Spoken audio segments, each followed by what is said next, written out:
তো তুমি যদি কখনো তোমার রক্তের আপন মানুষ দ্বারা প্রতারিত হও, স্মরণ করবা ইউসুফ আলাইহিস সালামের কথা, যিনি তার আপন ভাই দ্বারা প্রতারিত হয়েছিলেন। মনে রাখবেন, কষ্টের খাতা যার জীবনে খুলে যায়, সফলতার দোয়ার তার জীবনে খুলে যায়।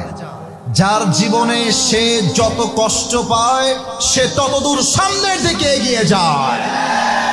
আপনি বিল গেটসের জীবনী পড়েন, আপনি ইলন মাস্কের জীবনী পড়েন, আপনি শাহরুখ খানের জীবনী পড়েন, দুনিয়াবি যারা সফল তারা, পৃথিবীতে এমন কোন মানুষ নেই যারা সফল হয়েছে লাথি গুতা খাওয়া ছাড়া। জীবনে যত বাস খাবেন তত সামনে আগাবেন। অতএব কেউ ধোঁকা দিলে হতাশ হওয়ার কিছু নাই। আমি আমার একটা ওয়াজে বলেছিলাম, ধোঁকা একজন সৌভাগ্যবান মানুষ খায়, কারণ ধোঁকার দ্বারাই প্রমাণ হয় একমাত্র আল্লাহ ছাড়া আমার দ্বিতীয় আর কেউ আপন হতে পারে না। তো তুমি যদি কখনো তোমার রক্তের আপন মানুষ দ্বারা প্রতারিত হও, স্মরণ করবা ইউসুফ আলাইহিস সালামের কথা, যিনি তার আপন ভাই দ্বারা প্রতারিত হয়েছিলেন। যদি তুমি দেখো তোমার ফ্যামিলিতে তোমার বাবা মা তোমার বিরুদ্ধে চলে গিয়েছে, স্মরণ করবা ইব্রাহিম আলাইহিস সালামের কথা, যে ইব্রাহিম আলাইহিস সালাম তার বাবার দ্বারা আগুনে নিক্ষিপ্ত হয়েছিলেন।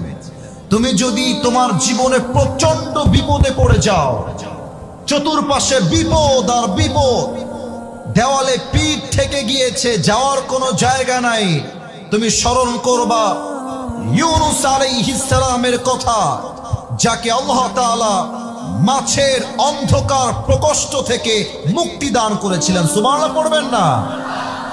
যশোরের শাসার ভাইরা, যদি আপনারা দেখেন ফ্যামিলির সবাই আপনাকে মিথ্যা অপবাদ দিচ্ছে, এলাকার মানুষ মিথ্যা অপবাদ দিচ্ছে, আপনার সবচেয়ে কাছের মানুষ আপনাকে মিথ্যা অপবাদ দিচ্ছে, মন ভাঙা যাবে না, হতাশ হওয়া যাবে না। স্মরণ করবেন আম্মা জান আয়েশা রাদিয়াল্লাহু তাআলা আনহার কথা। এরকম চরিত্রবান একজন নারীকে জেনার অপবাদ দেওয়া হয়েছে, তিনি আল্লাহর উপরে ভরসা হারান নাই, আল্লাহ তার সম্মানকে আকাশচুম্বী করে দিয়েছে। ঠিক কিনা বলেন? আপনি যদি আপনার জীবনে প্রচন্ড অসুস্থ থাকেন, জ্বর, মাথা ব্যথা, ক্যান্সার, ব্লাড ক্যান্সার, অসুখ আর অসুখ, স্মরণ করবেন আইয়ুব আলাইহিস সালামের কথা, যিনি 18 বছর অসুস্থ ছিলেন, আল্লাহর কাছে অভিযোগ করেন নাই, তার ভরসার জন্য তাকে রোগ থেকে মুক্তি দিয়েছে একজন। আওয়াজ দিয়ে বলেন সবাই, তিনি কে? আপনি যদি দেখেন আপনার সবচেয়ে কাছের বন্ধু আপনাকে নিয়ে ট্রল করছে, আপনার আব্বা আম্মা আপনাকে হাসির পাত্র বানাচ্ছে, আপনার বউ আপনাকে দেখে মজা নিচ্ছে, মনে করবেন আমাদের প্রিয় নবী মুহাম্মদুর রাসূলুল্লাহ সাল্লাল্লাহু আলাইহি ওয়াসাল্লামের কথা, যিনি তার পরিবারের আপন মানুষ দ্বারা ট্রলের শিকার হয়েছেন, বাট তিনি আশা হারান নাই, সেই নবী পুরো বিশ্বকে জয় করে দেখিয়ে দিয়েছেন।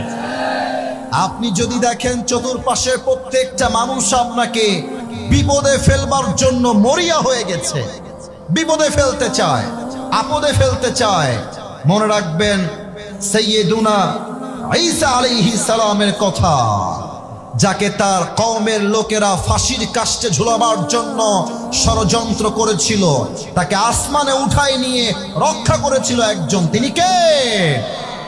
যদি তুমি তোমার জীবনে দেখো একটা মেয়েরে বড্ড ভালোবাসতাম, পালায় গেছে, হারায় গেছে, অন্য জায়গায় বিয়ে হয়ে গেছে, মরে গেছে, চলে গেছে, স্মরণ করবা খাদিজা রাদিয়াল্লাহু তাআলা আনহার কথা, যার প্রথম স্বামীও মারা গেছে, দ্বিতীয় স্বামীও মারা গেছে, উনি হতাশ হয়ে যান নাই, তার ভরসার বিনিময়ে আল্লাহ তাআলা তাকে নবীজির সর্বপ্রথম স্ত্রী হিসেবে কবুল করেছে। সুবহানাল্লাহ।